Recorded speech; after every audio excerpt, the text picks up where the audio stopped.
High command ಒಳ್ಳೆ ಸುದ್ದಿ ನೋಡಿ, ನಾವು ಮೊದಲು ಮುಖ್ಯಮಂತ್ರಿಗಳ ಆಯ್ಕೆ ಆಗಬೇಕು. ಮುಖ್ಯಮಂತ್ರಿಗಳು ಅವರು ಪ್ರಮಾಣ ವಚನ ಸ್ವೀಕರಿಸಬೇಕು. ಆನಂತರ ಏನಿದ್ರು ನಮ್ಮದೆಲ್ಲ ಇರ್ತವೆ. ಹಾಗಾಗಿ ಒಳ್ಳೆಯ ರೀತಿಯಲ್ಲಿ ರಾಜ್ಯದ ಮುಖ್ಯಮಂತ್ರಿಗಳಾಗಿ ನಮ್ಮ ನಾಯಕರಾದ ಸಿದ್ದರಾಮಯ್ಯ ಸಾಹೇಬರು ತಮ್ಮ 3 ವರ್ಷ ಅವಧಿಯಾದ ನಂತರ ಹೈಕಮಾಂಡ್ ನಿರ್ಧಾರಕ್ಕೆ ಬದ್ಧರಾಗಿ ಯಾವುದೇ ಗೊಂದಲ ಇಲ್ಲದ ರೀತಿಯಲ್ಲಿ ಒಂದು ಮುಂದಿನ ಚುನಾವಣೆ ದೃಷ್ಟಿಯಲ್ಲಿ ಕೊಟ್ಟಿದ್ದಾರೆ. ಇವತ್ತು ರಾಜೀನಾಮೆ ಕೊಟ್ಕೊಂಡಿದ್ದಾರೆ. ಮುಂದೆ ಆಯ್ಕೆಯಾಗುವಂಥದ್ದು ಮುಂದೆ ಬರುವಂಥ ಚುನಾವಣೆ ಇರೋದ್ರಿಂದ ಇದರಲ್ಲಿ ಮಂತ್ರಿ ಸ್ಥಾನ ಆಮೇಲೆ ಇರುತ್ತೆ. ಆದರೆ ಇವತ್ತು ನಮ್ಮ ಮುಂದಿನ ಮುಖ್ಯಮಂತ್ರಿಗಳಾದ ನಂತರ ಏನಂತ ನಾವು ತಿಳಿಸ್ತೀವಿ. ನಿಮ್ಮದು ಸಂಭಾವ್ಯ ಸಚಿವರ ಪಟ್ಟಿಯಲ್ಲಿ ಹೆಸರಿದೆ ಅಲ್ಲ, ನಾವು ಕೇಳಿದ್ದೀವಿ, ನಾವು ಕೇಳ್ತಾನೆ ಇದ್ದೀವಿ. ಡೆಲ್ಲಿ ಹೋಗಿದ್ದೀವಿ, ಆನಂತರ ಇಲ್ಲೇ ಮೀಟಿಂಗ್ ಮಾಡಿ ಎಲ್ಲ ಚರ್ಚೆ ಆಗಿದೆ. ನಾವು ಒಂದು 25-30 ಜನ ಹೋಗಿ ಬಂದಿದ್ದೀವಿ. ಆ 30 ಜನ ಯಾರು ಮಂತ್ರಿಗಳ ಸ್ಥಾನದಲ್ಲಿ ಇಲ್ಲ. ಅದರಲ್ಲೇ ಒಂದು 20 ಜನರಿಗೆ ಕೊಡ್ರಿ ಅಂತ ಕೇಳಿದ್ದೀವಿ. ಬಹುಶಃ ವರಿಷ್ಠರು ಮತ್ತು ನಮ್ಮ ರಾಜ್ಯ ನಾಯಕರು ತೀರ್ಮಾನ ಮಾಡ್ತಾರೆ. ಈಗ ಹಳೆ ಸಚಿವರ ಅದರಲ್ಲೂ ಸ್ವಲ್ಪ ಮುಂದುವರಿತಾರೆ ಅನ್ನೋ ಒಂದು ಕಾನ್ಸೆಪ್ಟ್ ಇದೆ. ಹೊಸಬರಿಗೆ ಎಲ್ಲಿ ಅವಕಾಶ ಸಿಗುತ್ತೆ ಅಂತ ಇಲ್ಲ ನೋಡಿ, ಹಳಬರಿಗೂ ಸ್ವಲ್ಪ ತಗೊಳ್ಬೇಕು, ಹಿರಿತನ ಬೇಕಾಗಿದೆ. ಆ ಹಿರಿತನದ ಜೊತೆಗೆ ಯುವಕರನ್ನು ತಗೊಂಡು ಹೋಗುವಂಥ ದೃಷ್ಟಿಯಲ್ಲಿ ಹಳಬರು ಹೊಸಬರು ಇಬ್ಬರು ಇರ್ತಾರೆ, ತಗೊಂಡು ಹೋಗ್ತಾರೆ ಅನ್ನೋ ಭರವಸೆ ನಮಗಿದೆ. ಈಗ ಸಿದ್ದರಾಮಯ್ಯ ಅವ್ರನ್ನ ಮುಖ್ಯಮಂತ್ರಿ ಸ್ಥಾನದಿಂದ ಕಳ್ಕೊತ ಇದ್ದಾರೆ. ಎಷ್ಟು ಅಲ್ಲ, ಒಂದು ನೋಡಿ, ಸಿದ್ದರಾಮಯ್ಯ ಸಾಹೇಬರು 5 ವರ್ಷ ಮುಖ್ಯಮಂತ್ರಿ ಆಗಿ 3 ವರ್ಷ ಇದು ಈಗ ಮೊನ್ನೆ ಆಗಿ ರಾಜ್ಯದಲ್ಲಿ ದೇವರಾಜ ಅರಸು ನಂತರ ಹೈಯೆಸ್ಟ್ ಮುಖ್ಯಮಂತ್ರಿ ಸ್ಥಾನವನ್ನು ಮಾಡಿದ್ದಾರೆ. ಅವರು ಒಂದೇ ಮಾತು ಹೇಳ್ತಿದ್ರು, ಹೈಕಮಾಂಡ್ ಯಾವತ್ತು ನಮಗೆ ರಾಜೀನಾಮೆ ಕೊಡಿ ಅಂತಾರೆ ಅವತ್ತು ನಾವು ಕೊಡ್ತೀವಿ ಅಂತ ಹೇಳಿದ್ದಾರೆ. ಹಾಗಾಗಿ ಹೈಕಮಾಂಡ್ ಹೇಳಿದ ಮೇಲೆ ಅವರ ಪಾಲನೆ ಮಾಡಿದ್ದಾರೆ. ಅದಕ್ಕೆ ಹೇಳ್ತಾ ಇದ್ದೇನೆ, ಸಿದ್ದರಾಮಯ್ಯರಂಥ ನಾಯಕತ್ವ ಬೇಕು.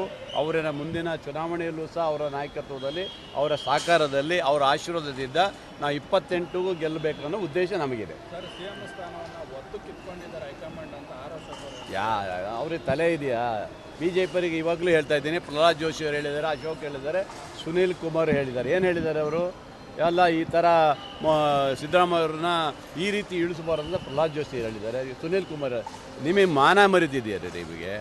ನಿಮ್ಮ ಸರ್ಕಾರ ಇರಬೇಕಾದ್ರೆ 20 ತಿಂಗಳಿಗೆ ಅವರ ಸರ್ವೋಚ್ಚ ನಾಯಕರಾದಂಥ ಯಡಿಯೂರಪ್ಪರನ್ನ ಕಣ್ಣೀರು ಹಾಕಿಂದ ರಾಜಭವನಕ್ಕೆ ಕಳಿಸಿದಂಥವ್ರು ನೀವು. ಇವತ್ತು ನಿಮಗೆ ಪಾಠ ಹೇಳ್ತೀರಾ ನೀವು? ಯಾವ ಉದ್ದೇಶ ಇದೆ ನಿಮಗೆ? ನಿಮ್ದು ಏನು ಉದ್ದೇಶ ಇದೆ? ಈಗ ಟ್ರಂಪ್ ಕಾರ್ಡ್ ಹೇಳ್ತಾರೆ, SC ST ತರ್ಬೋದಿತ್ತು, ಹಿಂದುಳಿದ ನಾಯಕರಿಗೆ ಈಗ ಮಾಡಿದ್ರು ಅನ್ನೋದಲ್ಲ. ಹಾಗಾದ್ರೆ ನಿಮ್ಮ ಕಾಲದಲ್ಲಿ ಏನು ಮಾಡಿದ್ರಿ? ನಿಮ್ಮ ಕಾಲದಲ್ಲಿ ಯಡಿಯೂರಪ್ಪ ಆದ್ಮೇಲೆ ಬೊಮ್ಮಾಯಿ ಕೊಟ್ರಿ, ಯಾವುದೇ SC ST ಕೊಡಲಿಲ್ಲ ನೀವು, ಬೇರೆ ಜಾತಿ ಹಿಂದುಳಿದ ವರ್ಗದವರಿಗೆ ಕೊಟ್ಟಿಲ್ಲ. ಹಾಗಾಗಿ ನೀವು ಮಾಡಿರೋ ಪಾಪದ ಕೆಲಸ ನಾವು ಯಾರೂ ಮಾಡಿಲ್ಲ. ಸಂತೋಷದಿಂದ, ಪ್ರೀತಿಯಿಂದ, ಯಾವುದೇ ಗೊಂದಲ ಇರಲ್ಲದೆ ನಮ್ಮ ನಾಯಕರು ರಾಜೀನಾಮೆ ಕೊಟ್ಟಿದ್ದಾರೆ. ಸರ್, ಕೆಲವು ಸಚಿವರು ಸಿದ್ದರಾಮಯ್ಯ ಎಳೆಯೋದ್ರಿಂದ ಕಣ್ಣೀರು ಆಗ್ತಾ ಇದ್ದಾರೆ ಸರ್. ಸಹಜವಾಗಿ ಬರುತ್ತೆ. ಈಗ ಯಾಕೆ ಬರೋದಲ್ಲ? ಅವರು ನಾಯಕತ್ವದಲ್ಲಿ ಬಂದಂಥ ಸಂದರ್ಭದಲ್ಲಿ, ಮುಖ್ಯಮಂತ್ರಿಗಳು ರಾಜೀನಾಮೆ ಕೊಟ್ಟಂಥ ಸಂದರ್ಭದಲ್ಲಿ ಕಣ್ಣೀರು ಬರುವಂಥದ್ದು ಸಹಜವಾಗಿ ಬಂದೇ ಬರುತ್ತೆ. ಅವರು ಅಭಿಮಾನವಾಗಿ ಅದಕ್ಕೆ ತಪ್ಪು ತಿಳ್ಕೊಳ್ಳೋಕೆ ಬರುತ್ತಾ? ಹಾಗೆ ಇರುತ್ತೆ. ಹಾಗೆ ಸಿದ್ದರಾಮಯ್ಯ ಸಾಹೇಬರು ಸಹ ನಮ್ಮ ಪಕ್ಷದ ಸರ್ವೋಚ್ಚ ನಾಯಕರು. ಅವರ ಒಂದು ಆಶೀರ್ವಾದ, ಸಹಕಾರ ನಮ್ಮ ಪಕ್ಷಕ್ಕೂ ಬೇಕು. ಮುಂದೆ ಅವ್ರು ಇಟ್ಕೊಂಡು ರಾಜ್ಯ ರಾಜಕಾರಣದಲ್ಲಿ ಹೊಸ ಒಂದು ಅಧ್ಯಯನ ಬರೀತೀವಿ ನಾವು. ಸರಿನಾ? Thank you. ಸರ್,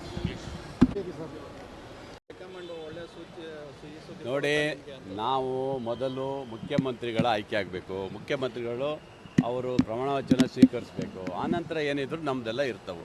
ಹಾಗಾಗಿ ಒಳ್ಳೆಯ ರೀತಿಯಲ್ಲಿ ರಾಜ್ಯದ ಮುಖ್ಯಮಂತ್ರಿಗಳಾಗಿ ನಮ್ಮ ನಾಯಕರಾದ ಸಿದ್ದರಾಮಯ್ಯ ಸಾಹೇಬರು ತಮ್ಮ 3 ವರ್ಷ ಅವಧಿಯಾದ ನಂತರ ಹೈಕಮಾಂಡ್ ನಿರ್ಧಾರಕ್ಕೆ ಬದ್ಧರಾಗಿ ಯಾವುದೇ ಗೊಂದಲ ಇಲ್ಲದ ರೀತಿಯಲ್ಲಿ ಒಂದು ಮುಂದಿನ ಚುನಾವಣೆ ದೃಷ್ಟಿಯಲ್ಲಿ ಕೊಟ್ಟಿದ್ದಾರೆ. ಇವತ್ತು ರಾಜೀನಾಮೆ ಕೊಟ್ಕೊಂಡಿದ್ದಾರೆ.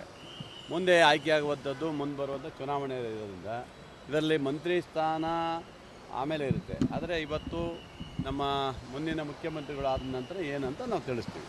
ನಿಮ್ಮದು ಸಂಭಾವ್ಯ ಸಚಿವರ ಪಟ್ಟಿಯಲ್ಲಿ ಹೆಸರಿದೆ ಅಲ್ಲ, ನಾವು ಕೇಳಿದ್ದೀವಿ, ನಾವು ಕೇಳ್ತಾನೆ ಇದ್ದೀವಿ.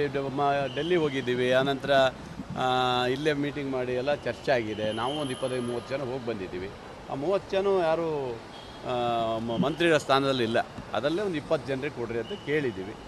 ಬಹುಶಃ ವರಿಷ್ಠರು ಮತ್ತು ನಮ್ಮ ರಾಜ್ಯ ನಾಯಕರು ತೀರ್ಮಾನ ಮಾಡ್ತಾರೆ. ಈಗ ಹಳೆ ಸಚಿವರ ಅದರಲ್ಲೂ ಸ್ವಲ್ಪ ಮುಂದುವರಿತಾರೆ ಅನ್ನೋ ಒಂದು ಕಾನ್ಸೆಪ್ಟ್ ಇದೆ. ಹೊಸಬರಿಗೆ ಎಲ್ಲಿ ಅವಕಾಶ ಸಿಗುತ್ತೆ ಅಂತ ಇಲ್ಲ ನೋಡಿ, ಹಳಬರಿಗೂ ಸ್ವಲ್ಪ ತಗೊಳ್ಬೇಕು, ಹಿರಿತನ ಬೇಕಾಗಿದೆ. ಆ ಹಿರಿತನದ ಜೊತೆಗೆ ಯುವಕರನ್ನು ತಗೊಂಡು ಹೋಗುವಂಥ ದೃಷ್ಟಿಯಲ್ಲಿ ಹಳಬರು ಹೊಸಬರು ಇಬ್ಬರು ಇರ್ತಾರೆ, ತಗೊಂಡು ಹೋಗ್ತಾರೆ ಅನ್ನೋ ಭರವಸೆ ನಮಗಿದೆ.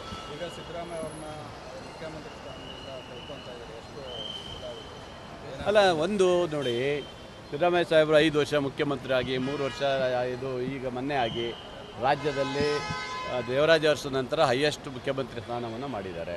ಅವರು ಒಂದೇ ಮಾತು ಹೇಳ್ತಿದ್ರು, ಹೈಕಮಾಂಡ್ ಯಾವತ್ತು ನಮಗೆ ರಾಜೀನಾಮೆ ಕೊಡಿ ಅಂತಾರೆ ಅವತ್ತು ನಾವು ಕೊಡ್ತೀವಿ ಅಂತ ಹೇಳಿದ್ದಾರೆ. ಹಾಗಾಗಿ ಹೈಕಮಾಂಡ್ ಹೇಳಿದ ಮೇಲೆ ಅವರ ಪಾಲನೆ ಮಾಡಿದ್ದಾರೆ. ಅದಕ್ಕೆ ಹೇಳ್ತಾ ಇದ್ದೇನೆ, ಸಿದ್ದರಾಮಯ್ಯರಂಥ ನಾಯಕತ್ವ ಬೇಕು. ಅವರ ಮುಂದಿನ ಚುನಾವಣೆಯಲ್ಲೂ ಸಹ ಅವರ ನಾಯಕತ್ವದಲ್ಲಿ, ಅವರ ಸಹಕಾರದಲ್ಲಿ, ಅವರ ಆಶೀರ್ವಾದದಿಂದ ನಾವು 28ಗೂ ಗೆಲ್ಲಬೇಕು ಅನ್ನೋ ಉದ್ದೇಶ ನಮಗಿದೆ. ಸರ್, ಸಿಎಂ ಸ್ಥಾನವನ್ನು ಒತ್ತು ಕಿತ್ಕೊಂಡಿದ್ದಾರೆ ಹೈಕಮಾಂಡ್ ಅಂತ ಆರೋಪ. ಅವ್ರಿಗೆ ತಲೆ ಇದೆಯಾ? BJPಯವರಿಗೆ ಇವಾಗಲೂ ಹೇಳ್ತಾ ಇದ್ದೀನಿ, ಪ್ರಹ್ಲಾದ್ ಜೋಶಿ ಅವರು ಹೇಳಿದ್ದಾರೆ, ಅಶೋಕ್ ಹೇಳಿದ್ದಾರೆ, ಸುನೀಲ್ ಕುಮಾರ್ ಹೇಳಿದ್ದಾರೆ. ಏನು ಹೇಳಿದ್ದಾರೆ ಅವರು? ಎಲ್ಲ ಈ ಥರ ಸಿದ್ದರಾಮಯ್ಯವ್ರನ್ನ ಈ ರೀತಿ ಇಳಿಸಬಾರ್ದು ಅಂತ ಪ್ರಹ್ಲಾದ್ ಜೋಶಿ ಹೇಳಿದ್ದಾರೆ. ಸುನೀಲ್ ಕುಮಾರ್, ನಿಮಗೆ ಮಾನ ಮರಿದಿದೆಯಾ ನಿಮಗೆ? ನಿಮ್ಮ ಸರ್ಕಾರ ಇರಬೇಕಾದ್ರೆ 20 ತಿಂಗಳಿಗೆ ಅವರ ಸರ್ವೋಚ್ಚ ನಾಯಕರಾದಂಥ ಯಡಿಯೂರಪ್ಪರನ್ನ ಕಣ್ಣೀರು ಹಾಕಿಂದು ರಾಜಭವನಕ್ಕೆ ಕಳಿಸಿದಂಥವ್ರು ನೀವು. ಇವತ್ತು ನಿಮಗೆ ಪಾಠ ಹೇಳ್ತೀರಾ ನೀವು? ಯಾವ ಉದ್ದೇಶ ಇದೆ ನಿಮಗೆ? ನಿಮ್ದು ಏನು ಉದ್ದೇಶ ಇದೆ? ಈಗ ಟ್ರಂಪ್ ಕಾರ್ಡ್ ಹೇಳ್ತಾರೆ, SC ST ತರ್ಬೋದಿತ್ತು, ಹಿಂದುಳಿದ ನಾಯಕರಿಗೆ ಈಗ ಮಾಡಿದ್ರು ಅನ್ನೋದಲ್ಲ. ಹಾಗಾದ್ರೆ ನಿಮ್ಮ ಕಾಲದಲ್ಲಿ ಏನು ಮಾಡಿದ್ರಿ? ನಿಮ್ಮ ಕಾಲದಲ್ಲಿ ಯಡಿಯೂರಪ್ಪ ಆದ್ಮೇಲೆ ಬೊಮ್ಮಾಯಿ ಕೊಟ್ಟರೆ ಯಾವುದೇ SC ST ಕೊಡಲಿಲ್ಲ, ನೀವು ಬೇರೆ ಜಾತಿ ಹಿಂದುಳಿದ ವರ್ಗದವರಿಗೆ ಕೊಟ್ಟಿಲ್ಲ. ಹಾಗಾಗಿ ನೀವು ಮಾಡಿರೋ ಪಾಪದ ಕೆಲಸ ನಾವು ಯಾರೂ ಮಾಡಿಲ್ಲ. ಸಂತೋಷದಿಂದ, ಪ್ರೀತಿಯಿಂದ, ಯಾವುದೇ ಗೊಂದಲ ಇರಲ್ಲದೆ ನಮ್ಮ ನಾಯಕರು ರಾಜೀನಾಮೆ ಕೊಟ್ಟಿದ್ದಾರೆ. ಸರ್, ಕೆಲವು ಸಚಿವರು ಸಿದ್ದರಾಮಯ್ಯ ಎಳೆಯೋದ್ರಿಂದ ಕಣ್ಣೀರು ಹಾಕ್ತಾ ಇದ್ದಾರೆ ಸರ್. ಸಹಜವಾಗಿ ಬರುತ್ತೆ. ಈಗ ಯಾಕೆ ಬರೋದಲ್ಲ? ಅವರು ನಾಯಕತ್ವದಲ್ಲಿ ಬಂದಂಥ ಸಂದರ್ಭದಲ್ಲಿ, ಮುಖ್ಯಮಂತ್ರಿಗಳು ರಾಜೀನಾಮೆ ಕೊಟ್ಟಂಥ ಸಂದರ್ಭದಲ್ಲಿ ಕಣ್ಣೀರು ಬರುವಂಥದ್ದು ಸಹಜವಾಗಿ ಬಂದೇ ಬರುತ್ತೆ, ಅವರು ಅಭಿಮಾನವಾಗಿ. ಅದಕ್ಕೆ ತಪ್ಪು ತಿಳ್ಕೊಳಕ್ಕೆ ಬರುತ್ತಾ? ಹಾಗೆ ಇರುತ್ತೆ. ಹಾಗೆ ಸಿದ್ದರಾಮಯ್ಯ ಸಾಹೇಬರು ಸಹ ನಮ್ಮ ಪಕ್ಷದ ಸರ್ವೋಚ್ಚ ನಾಯಕರು. ಅವರ ಒಂದು ಆಶೀರ್ವಾದ, ಸಹಕಾರ ನಮ್ಮ ಪಕ್ಷಕ್ಕೂ ಬೇಕು. ಮುಂದೆ ಅವ್ರು ಇಟ್ಕೊಂಡು ರಾಜ್ಯ ರಾಜಕಾರಣದಲ್ಲಿ ಹೊಸ ಒಂದು ಅಧ್ಯಯನ ಬರಿತೀವಿ ನಾವು. ಸರಿನಾ? Thank you. ಸರ್, ಹೆಚ್ಚಿನ ವಿಡಿಯೋಗಳಿಗೆ ಪ್ರತಿಧ್ವನಿ ಯೂಟ್ಯೂಬ್ ಚಾನೆಲ್ ಸಬ್ಸ್ಕ್ರೈಬ್ ಮಾಡಿ, ಬೆಲ್ ಐಕಾನ್ ಕ್ಲಿಕ್ ಮಾಡಿ.